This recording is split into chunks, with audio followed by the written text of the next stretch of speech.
Welcome to ACTV News, your bi-weekly ACTV broadcast of news and updates for the Assumption College community. I'm Danielle Rascat. And I'm Dan Carito. This week on ACTV News. John McCormick attends the ribbon-cutting ceremony of the SOSIS Academic Center. Jill Fellows asks students what they're being for Halloween. Chris Van Camp hosts the first hotspot of the year featuring chicken restaurants. All this and more this week on ACTV.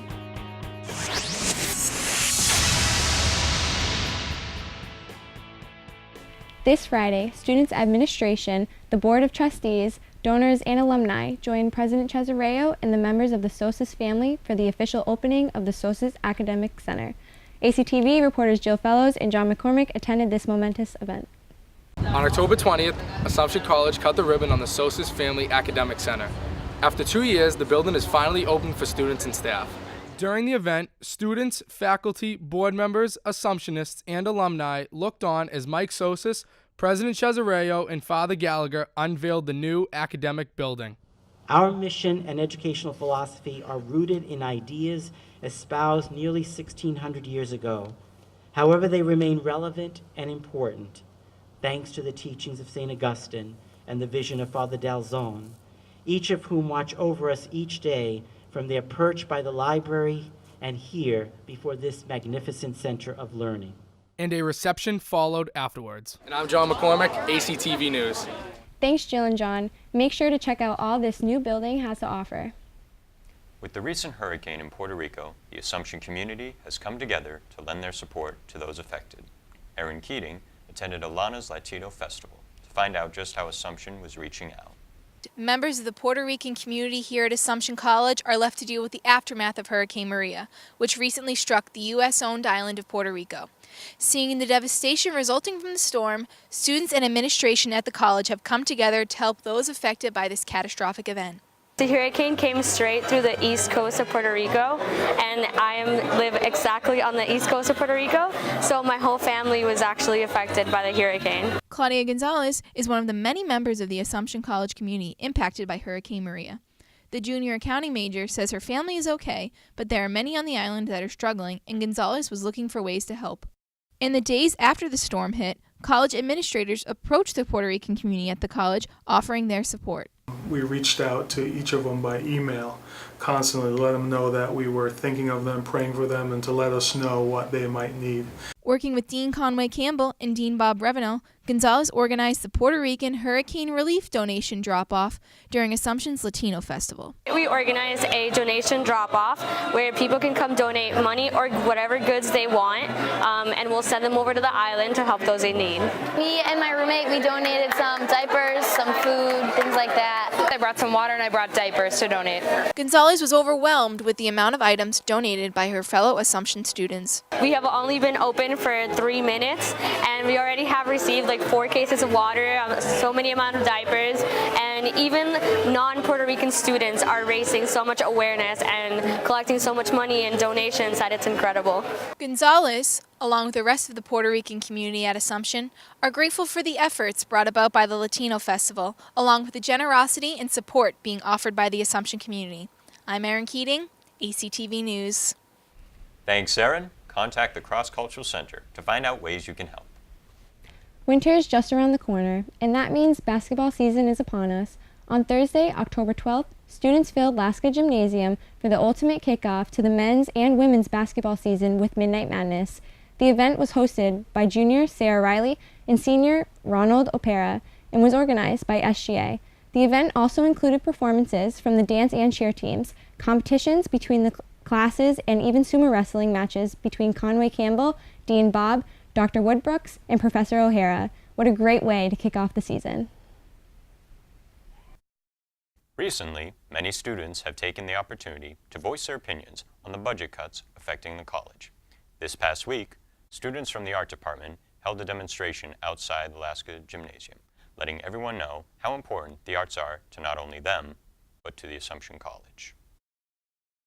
On Thursday, October 12th, students gathered in front of Laska to voice their opinions on the art department cuts. Students and professors had the opportunity to talk about how much the Assumption College art department means to them. We talked to Emily Simpson, a senior graphic design major, and asked her what the protest meant to her. How do you feel that the protest went today? I think the protest went really well today. I think it was nice for faculty to hear our side and hear our stories and how our faculty has inspired us. Abby Toomey Fisk went through the process of getting this protest off the ground. So what inspired you to do the protest? So I'm a graphic design major and an art history minor, and hearing about the cuts that were being made just absolutely devastated me. The fact that they're going to get rid of art history, the fact that they're going to get rid of studio art, it's just so devastating, and I wanted to do something about it, and I wanted to make sure that my voice was heard. And I feel like this is a pretty good way so that everyone's voice is heard, not just mine.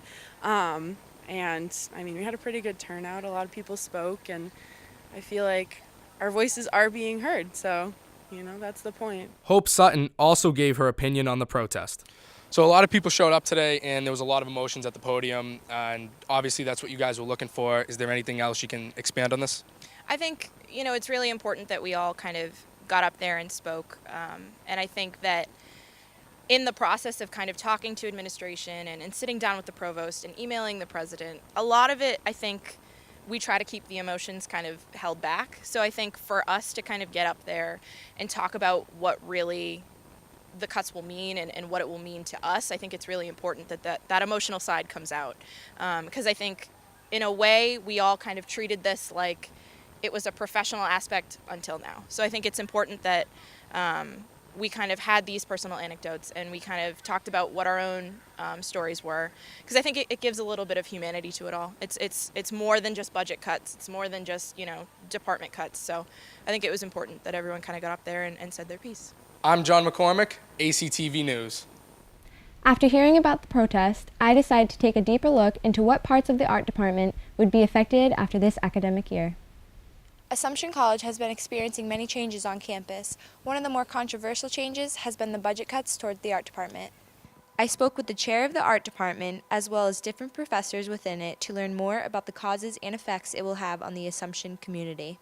I'm Toby Norris. I'm chair of the Department of Art, Music and Theatre. The college as a whole got a very small freshman class this year.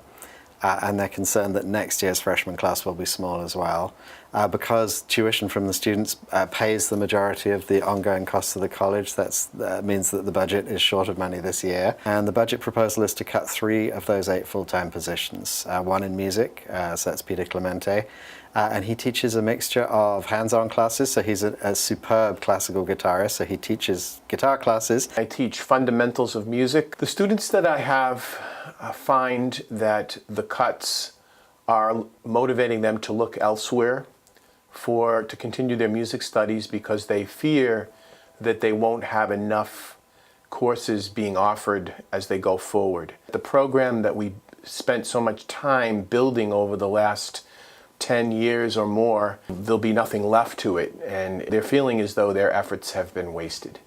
The second position that they're talking about cutting is Tom Grady, who teaches largely in the studio art program, drawing and painting, 100 level, 200 level, 300 level. I teach drawing, painting, illustration, and those classes won't be offered to students anymore as a major or minor. And I think art education is really important, not just at a liberal arts college, but at any school and any level. I think it's important that everybody has a little taste of art. It's expected that this month the professors will be cut due to these financial implications. I'm Danielle Rassicott, ACTV News. ACTV's Twitter account at ACTV News sent out a poll last week asking students what their favorite local chicken restaurants are. The choices were Chick-fil-A, Wings Over Worcester, KFC, and Crowd Frying Chicken. Let's see what students thought. There are so many good types of chicken in the world, but which one is truly the best? I asked Assumption students that exact question. So what's your favorite chicken restaurant? Chick-fil-A. Out of the 4, I've only been to KFC and Wings Over, but I like Wings Over. Be Wings Over Worcester. Good choice. So what's your favorite chicken restaurant? Wings Over Worcester. That would be Chick-fil-A. If I were to try it and pick, I guess I would say Wings Over Worcester. Well, I don't have a chicken restaurant because I don't live here, so my mom is going to be my favorite type of chicken restaurant. Chick-fil-A, even though I only had it once. I gotta say Chick-fil-A. What's your favorite type of chicken if you had to choose? I'd say grilled chicken. Probably my favorite. There's a few. Honey mustard, barbecue, and sometimes with spices. It makes it all nice. But why is that? It's just one of those college things. Like, I can always count on them for delivery at, 1 a.m., so. My favorite kind of chicken is chicken nuggets. I would eat chicken nuggets all day, every day. What's your favorite type of chicken? Grilled chicken. I like them the chicken strips. The crispy chicken. If you had to choose, what would your favorite type of chicken be? Chicken nuggets. It would have to be between the breast or the thigh. Thanks Chris, Sean, and Jay. Try any of these chicken places and be on the lookout for more hot spots. The women's tennis team is dominating the NE10 and is looking to win the championship. ACTV reporters got a chance to follow the tennis team in this week's sports segment. You can definitely expect us in playoffs, and I'm hoping that we can win the NE10. We're right there, right behind Stonehill, who's #1, so you should expect a lot of W's coming. Cassie explained the close relationship between her and her teammates. We actually have a really tight group this year. We're very close with each other. Usually see each other every day. We hit sometimes after practice, before practice. We're like a family, and we're all really good friends, especially because it's such a small team. Coach Williamson helps the girls with their strengths and weaknesses during the season. We come to practice, coach always has a set plan. We make sure that we're not repeating stuff that we're already strong at, so that way when we work on our weaknesses, we can bring them to all the matches. He likes to come on and off the court during our matches, also during practice. He's extremely good at picking out our weaknesses and then applying them to different drills and different games at practice to make sure that we're not just repeating our strengths at practices or doing the same drills over and over again. We're switching it up and making sure that we get better as the season goes on. Overall, it's definitely a positive experience, helped me expand socially, and also made me work hard and test my limits as a person. Last week, we premiered our newest segment, What Do You Know?, where we asked students common sense questions ranging from history to math to anything in between. In this week's segment, students are looking to redeem themselves and to find out, how much do they really know? All right, can you state your name and major? My name is Joseph Facto. I'm a history education major. My name is Julia Demkowitz, and I'm a human services major. DJ Hernandez, I'm a marketing major. I'm Sean Yaboa, and I'm a biomedical engineering major. David Maljanian, economics with a business concentration. My name is Zachary Sneeringer, and I'm a mathematics and music major. Dylan Oxen, biology major. Cam Laughlin, business, so marketing and management. Tom Angel, secondary ed and history. Learning to redeem myself from last time. First question, what's the capital of New York? New York City. New York. Albany. New York City. Manhattan. Okay. Albany. New York City. New York. How many sides does a hexagon have? 6. 6. 6. 6? Are you sure? Yes. Hexagon has 6 sides. Okay. 7 plus 6 is 12, or 7 plus 6 are 12? R. 7 plus 6 are 12? Yes. Is 12. 7 plus 6 is not 12. Is 12. Okay. Oh, no, wait, it's not. It's 13. Oh. Is. No, is. But it's not 12, it's 13. Continue. How many of each animal does Moses take on the ark? 2. 2 of each, or 2 total? 2 of each. Okay. 1 of each. No, 2. 2. 2 each. 2. Oh, it's not Moses, but Noah. Continue. Oh, he took lots of animals, but he took 2 of each. 1 girl, 1 boy. 2. No. What? A pair of each animal. So 2 animal. A pair. Yeah. 2 animals. 2 from each species. So Moses takes how many animals total? Do you know? I don't know how many species there are. Okay. All right. That's fine. He didn't take any. It was the other guy's name, I think. Can you spell Pennsylvania for me? Pennsylvania. Pennsylvania.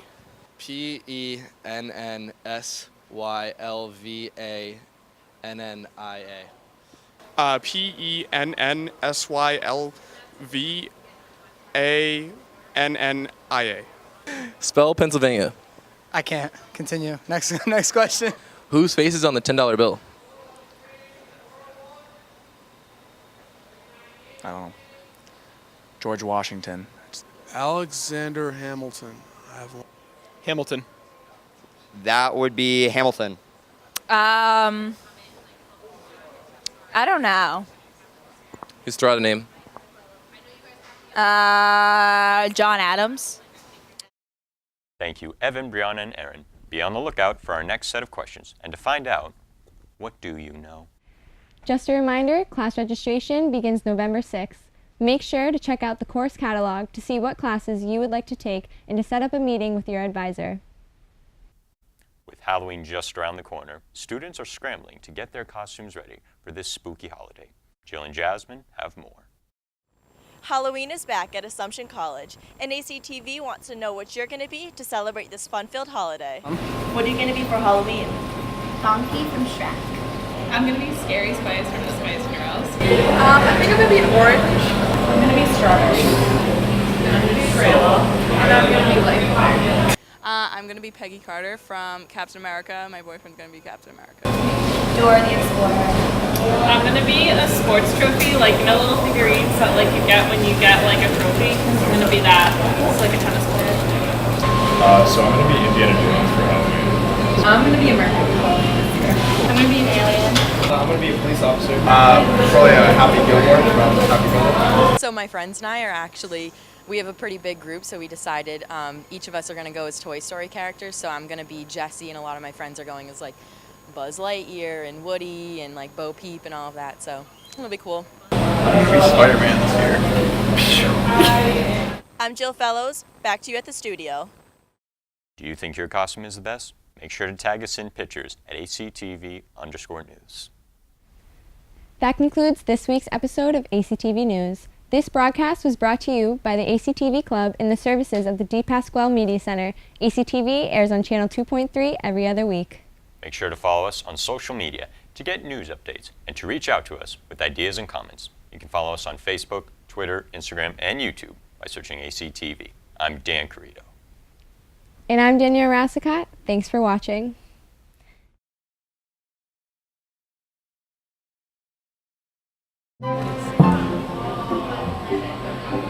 Still out of focus?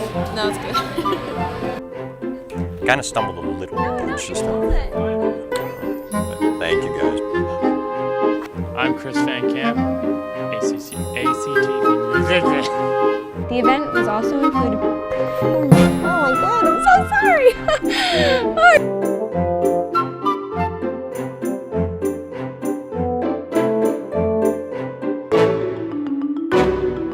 Alaska Gymnasium for the ultimate kickoff to the men's and women.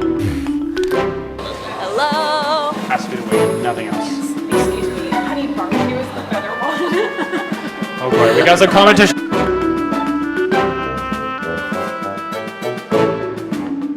Good job. Did I get them all right? No. Be sure to follow us on Facebook, Twitter, Instagram, and YouTube by searching ACTV.